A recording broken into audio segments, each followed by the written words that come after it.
We hear like, for the long run, we know that this is like a marathon, it's not a sprint. But it's also like, the fact that we're doing this as a couple, I think is also something that a lot of people are like, why, like, how's it going? And like, your question as well is Entrepreneurship is hard, but it's a great experience because you get to discover a little bit more over just the partnership, but also the skill sets. it's a roller coaster. It's really a roller coaster.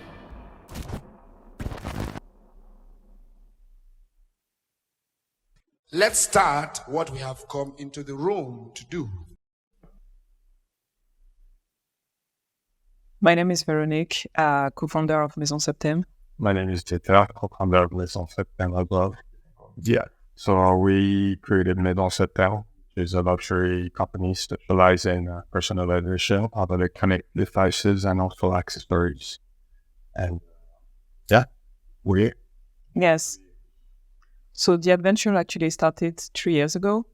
I'm a French qualified lawyer and is an expert in like logistics, procurement.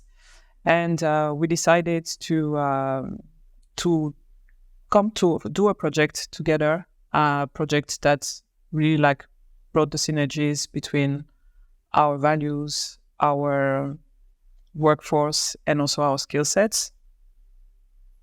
Yeah, she said.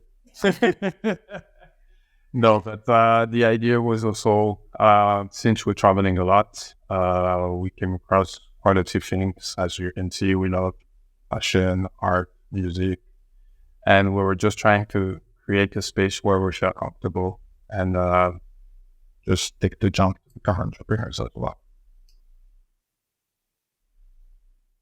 Well, it's a challenging at times, but we don't have to like. So entrepreneurship is hard, but it's a great experience because you get to discover a little bit more over just the partnership, but also the skill set. And I think that's where we kind of understand each other a little bit more better. And we are doing some conciliations here and there where we understand this is the aim, we have the same vision, we have the same targets, and the objective has to be met. Well, I would say that what set the brand apart is the commitment for the customers, making sure that we really fulfill their requests, their desires. So the idea is that in this crowded market of luxury, because the market, the luxury market, is still very crowded, coming with something different and a bit niche in a way, with the customization of electronic devices, for us is like we are every day with our phones, we are every day with our earbuds, our watches, and the idea is that we wanted to make this special, make this unique, so to stand out of the crowds. And this is really like what we see, and the customers are really appreciative, is the uniqueness of what comes out of this, but also like the fact that it really reflects what they are after. Yeah. And if I may add something to that, so Maison Septem is kind of born out of a passion for personalization, because that's what sets you apart from everybody. And in order for us to provide that journey also to our audience and our target audience, I would say, it's very important for us as founders to transfer that vision in order to be able to create something which, like she said, will be very unique to the customers, but also which will be able to marry luxury and personalization. Because at the end of the day, what you want is something that is not always out there with multiple people. And I think that's what our target customers are looking for. And we're very appreciative to be able to create that for them. I would say probably the milestone is deciding to drop the safety net of the 9 to 5 and really like jumping into the entrepreneurial world. It's a roller coaster. It's really a roller coaster. There's days with successes, days with failures, a lot of learnings, definitely a lot of learnings. and improvements. I mean, we've been doing this now for, myself within 3 years. I mean, he's been trying for a little longer. But we know that we're here, like, for the long run. We know that this is like a marathon, it's not a sprint. And but it's also like, the fact that we're doing this as a couple, I think is also something that a lot of people are like, why, like, how is it going? And like your question as well is like, okay, maybe we will come to that. It's a lot of learning. It's a big milestone. It's also things that you like consider before moving into like this type of partnerships. Like, okay, how could this affect our relationship? How would this work? Are we sure? So yeah, definitely moving to the entrepreneurship together, yeah, is definitely like a big milestone. And I think a big success as well. Well, for my part, we have a very different approach when it comes to business. Meaning by that, different skill set. So all that add together makes the world better, at least for us. Because I can be lacking into something and then she will come and patch it up. And then we move forward because we still have that same aim and objective, which is not just to create a company for the sake of saying we did, but it also, the main purpose is to be successful, to provide the story to our customers, to be part of their journey as well. And I think all that coming together, and once you get to sit down and understand again, once again, that this is the aim, this is the vision, this is the objective at the end of the day, you put aside any kind of hiccups that can come through, because at the end of the day, it's not what you specifically want, but it's at first what the customer wants. So we need to understand that. And then we need to understand that we don't have the keys of all the doors, but at the end of the day, we also try to work on each other in order to understand where I'm lacking, where she's lacking, how can I come and make it better so we can continue to focus on what is the main objective. Where you understand that, okay, conflicts can come even in a 9-to-5 job, and you can have a conflict with your manager, you can have a conflict with your colleague, but at the end of the day, it's mainly the interest of the company. That is the end point. So if you don't understand that, then of course you cannot move forward. But if you do understand that, you will just put aside all problems and try to solve it as fast as possible in order to move forward. So usually the way it works is that the clients will reach out with, sometimes they know what they want, sometimes they don't know what they want. When they don't know what they want, we'll have like, a discovery call with them, have an understanding of what is precious to them, what they're expecting, the lookout, the feel, because it's also like a feel, like for instance here at the phone, like the feel is different.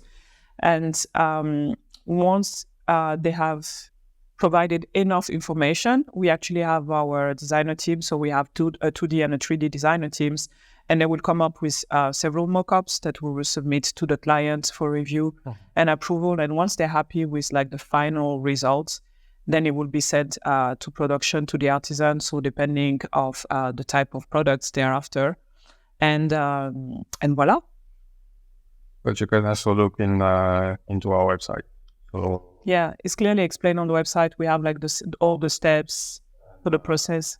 The process is very clear, and if anybody comes up and have any questions, we'll be happily. We have a customer team available on server who's there to be able to answer the questions.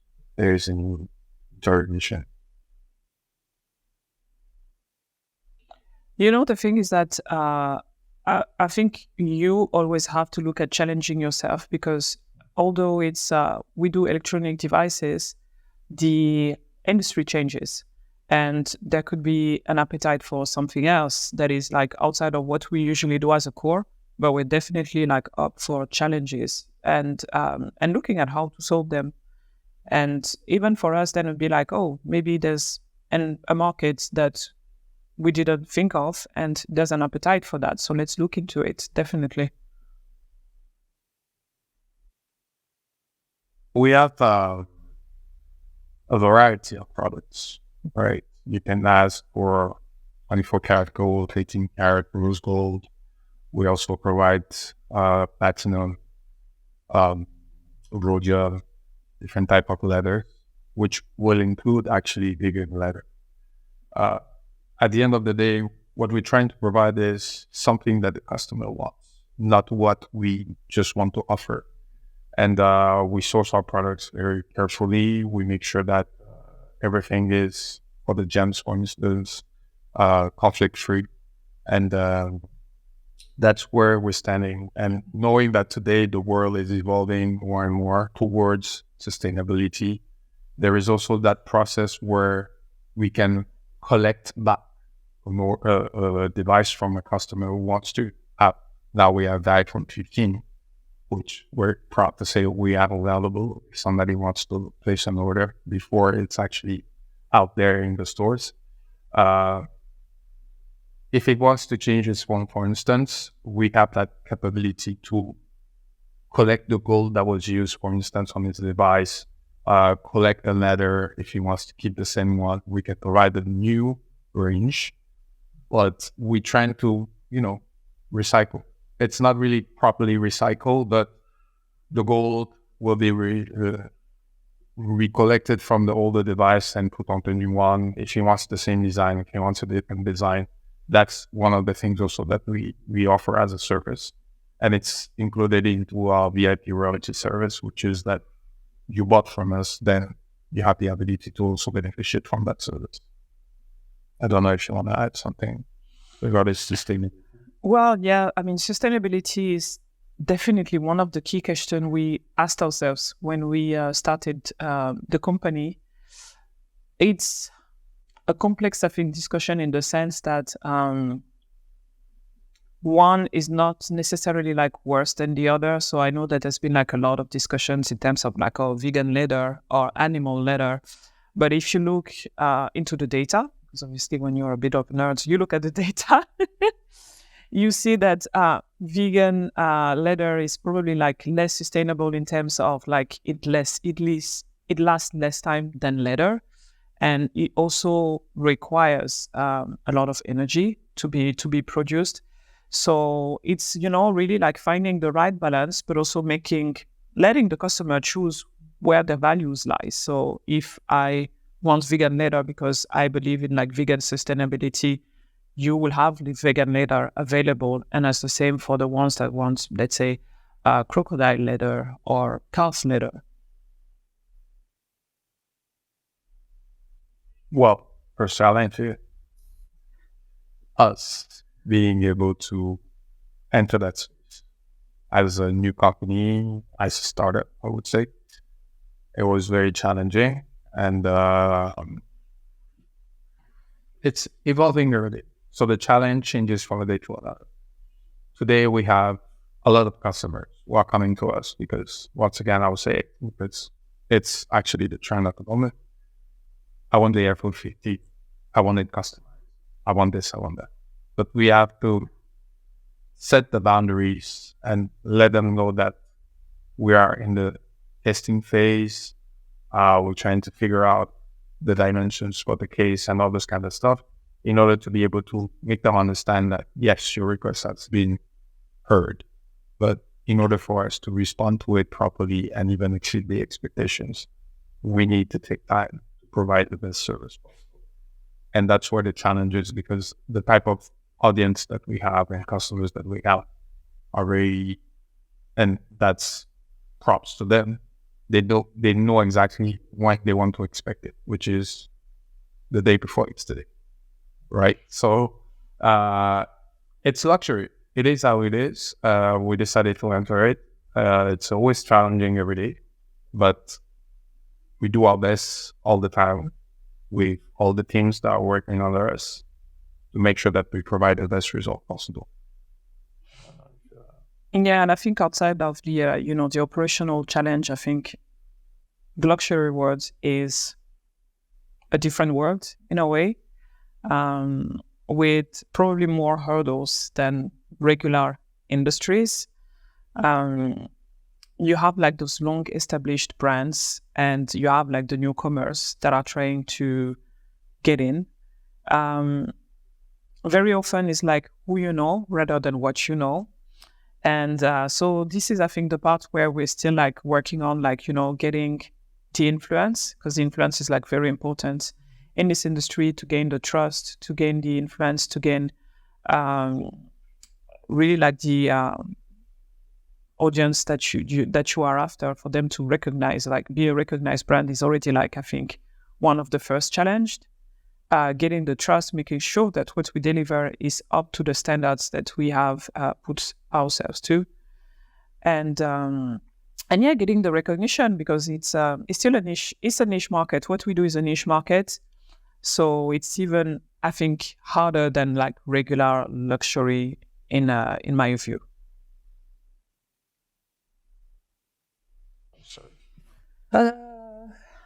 I would say the ones we got the most compliments is a phone, a rose gold phone, and we decided to do to insert gems on this one, and like, but then the image that was created is like, an image of like the yin and the yang, so something like very peaceful, and I think this phone, like all the people that see it is like, wow. And even like the artisan who helped us do the gem parts is like, I've never done something like that. It was like so thrilled, like with the challenge, but also like the outcome is like, this is like one of the top 3 things I've done. The design is we have a very good design team that is there to actually assist the customer from the beginning to the end. Not only providing mock-ups, but also redesigning the logos, redesigning pictures. If the customer comes and create for us, basically provides us one picture, or other family pictures, an animal, or something like that. We always have to make sure that it fits the product properly, but also from an angle standpoint, how do we manage to make it reflect what he wants to have? And for us, this is very key in what we're trying to achieve on every single unique journey. And I can talk about many, many more experiences, customers that have been coming. One customer came up to us, very famous sportsman. He wanted a piece for him, but when he saw his piece delivered, that's where he decided to have the same piece as well for his fiancée back then. Now they're married. And it was very interesting to see the progression into his thinking. And I think that's what we get proud of, to give that smile, that joy that transpires once the customer is opening his box on the delivery. Because we have different type of delivery services as well. And when you see that reaction, this is our satisfaction, because at least we know that we did a great job. And that's where we're trying to evolve every single day. What can we put more to the experience? Because at the end of the day, it's the experience that is 100%. That's the one for you. Storytelling in luxury is very key, right? She mentioned earlier something about all the brands which are out there already iconic, recognized. I will not name one, but we all know all the big brands when it comes to luxury, the gadgetry, like luggages and wallets and watches as well, because I love watches. But if I could basically talk about storytelling, it's always what we experience with the customer. When we're trying to enter a journey with that first consultation where we get to know you as a potential, as a prospect, we're not only designing the device, but we're also trying to create something around it, which is that storytelling. Because from what you're actually explaining to us when you don't know exactly what you want. We have to capture every single detail of what you say. I can get back to the sportsmen. I can get back to music producers. I can get back to people from entertainment. They all have one specific reason why they came to us. One was because he was first a producer and decided to become an artist fully. So he was preparing to launch his first single and then album. He has been working with a lot of superstars in the music industry, whether it's Afrobeats, hip hop, in the US, in Africa. And for him, it was an accomplishment to be able to make that shift from producer to artist.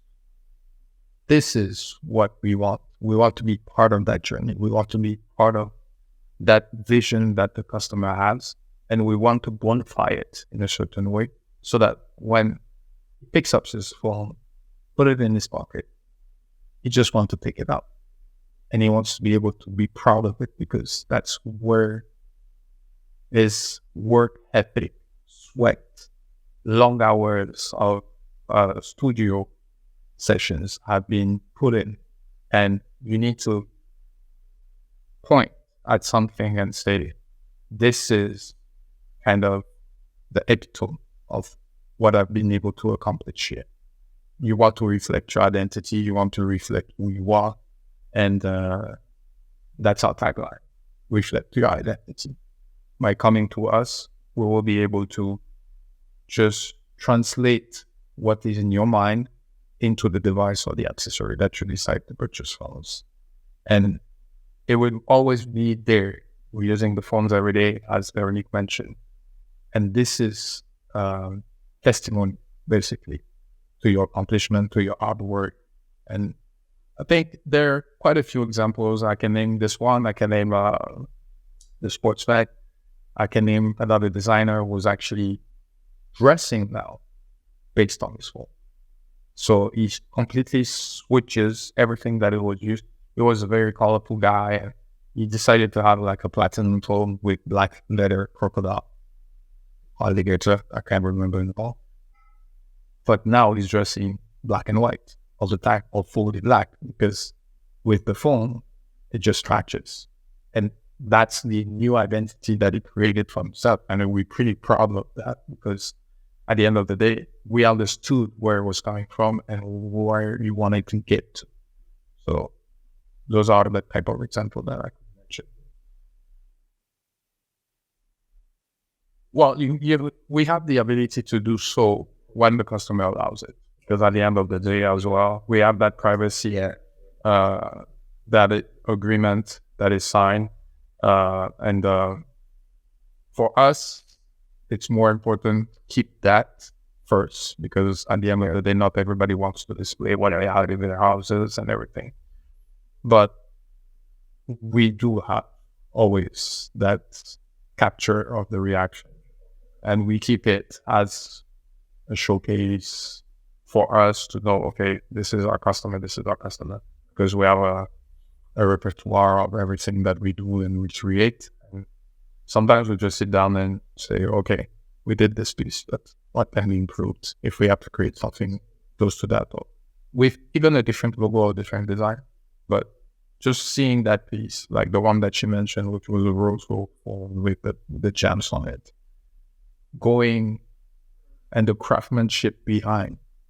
And when you explain that to a client and he understands exactly what was the process in order to get that piece, that's where you get the understanding and the satisfaction of a well done job. Yeah, you won't get that just by going to the shop and like buy. Although it's luxury, it's definitely different. You're part of the process, and like, you know, it builds up because you know that it's something that is going to be like very unique to you.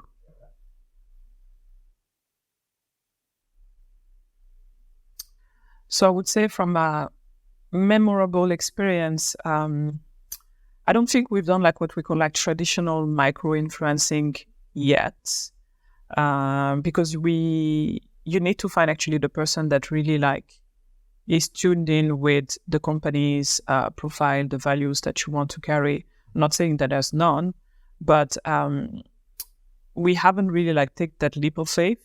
So we've had few collaborations with artists that we really like, that really stand out, that really like just like carry on their personality, reflect your identity, that are very like different and edgy.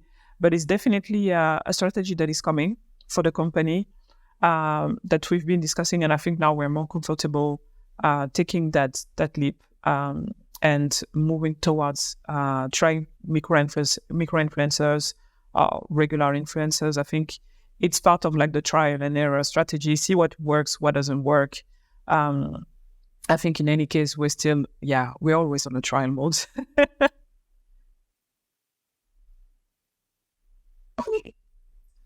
Luxury is evolving very quickly at a very fast pace. Every year you have different trends coming in, and then it's one out of a numerous one which are really detaching itself and taking the luxury to a different trajectory, trying to elevate as much as possible the industry. But I think there is also that targeted audience, which is becoming bigger with the Gen Zs, where sustainability lies more on it, personalization and seamless blend of tradition with technology, innovation, and all that. And I think we are striving by continuing to be successful into that area. So I will not be the one saying luxury will become this. We've seen a lot of bubbles coming in, AI, metaverse, and all this kind of stuff, where luxury has been immersing itself into. Some have been successful, some others haven't. So we're just trying to keep our head up, follow our principles, values, look into ensuring that our luxury products remains unique and responsible as much as possible. I think that's just where the industry is at. Of course, there is innovation all the time in terms of designs, in terms of materials, but it doesn't really change a lot for me, at least, into our industry. But we're looking more at luxury in terms of challenges. What is the next challenge? What can we improve? What can we make better for the customer in terms of experience, in terms of journey, in terms of storytelling? And that's what sticks to me, the storytelling. No matter which material you're using, no matter, the focus has to be on the customer and what he wants his story to transpire. Yeah, because I think that continue on that, let's say like in 10 years, we live in a world where there's no phone anymore. Like some people could be like, oh, what is going to happen to you? But I think there will still be an appetite, whatever the channel would be or the means or the product will be, to have something personalized, something customized. So the craftsmanship, the design will still be here. The product will definitely look different in 10 years, like seeing how fast the technology is moving. Like he said, like 2 years ago, it was like, oh, everything was about metaverse, and then it was Web3, and now it's like AI and NFTs. And like we see that those trends come and go and fade, and it's just a matter of like seeing what will like stand the test of time.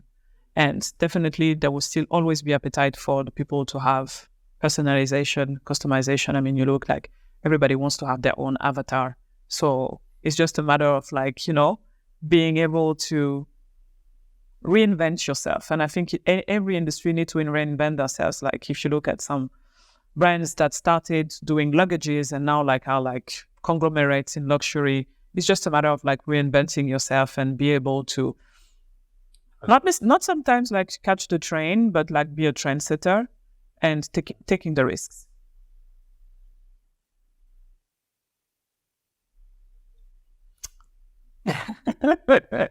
Well, I think the easiest way to connect with us is to visit our website. So www.maisonseptem.com. So Maison as the French word, Maison, SEPTEM, Septem, because it comes from the Latin number 7, which is both our preferred number. Our lucky number. Yeah. And you can go to the website. You can see what we have to offer. There is a section where you have the bespoke process when you want to order something specific and unique. And there is also this tab where we have some articles, some blogs posted. We have the social media platforms, whether it's Instagram, Facebook, X now, today, YouTube, TikTok. And I think one of the most important things for us is to explore the portfolio of the bespoke creations. Everybody can come up with his own idea. Everybody can create whatever they want. We always accept the challenges. Once we see, for instance, that we cannot provide something, we will not go all the way around and come up with the negative answer. We will just tell you, from the get-go, this cannot be done, or this can be done another way. Are you willing to, accept the changes? Because if somebody's coming with specific ideas and wants that, that's part of luxury as well, service. So we try to exceed the expectations, but we're not overdoing stuff as well. And that's what I think our values are, our mission is, and I don't know what the world has to offer in the next coming years, but the idea for us to connect with some individuals which are very much appreciative and committed to the personalization, who are trying to elevate as well the brand by showcasing it or displaying it here and there. Oh, check, I have my watch. I got it from Maison Septem. This is how we're growing as well. But in order to be able to achieve that, there is work behind. So that's the end. You have to find a good partner. You have to find the right balance between lifestyle, work, entrepreneurship, and businesses as well, because we're both running other businesses as well. That's it. I would say there's never a good time to do something, so just do it. Yeah, you have to have the willing to take the risks. If you don't do it, you would know what would have been the outcome. But if you do it, and the outcome can be positive or negative. If it is negative, then you can adjust the next time and learn from the possible mistakes that could have been happening, and then move forward with that. But it's mostly doing what you like and what you love, basically. Not what you like, but what you love and you're passionate about. This is what dragged us into the entrepreneurship. We wanted to do something that is key to us and that we're passionate about. She's in tech. We love design, we love fashion, we love arts. So we came up with that idea. We need to transfer that. Technology is evolving. We have the ability to use technology as well into our process. There is the craftsmanship where team products are also handcrafted. So yeah, this is for us the key point. Love what you do, take risks, and just jump into it.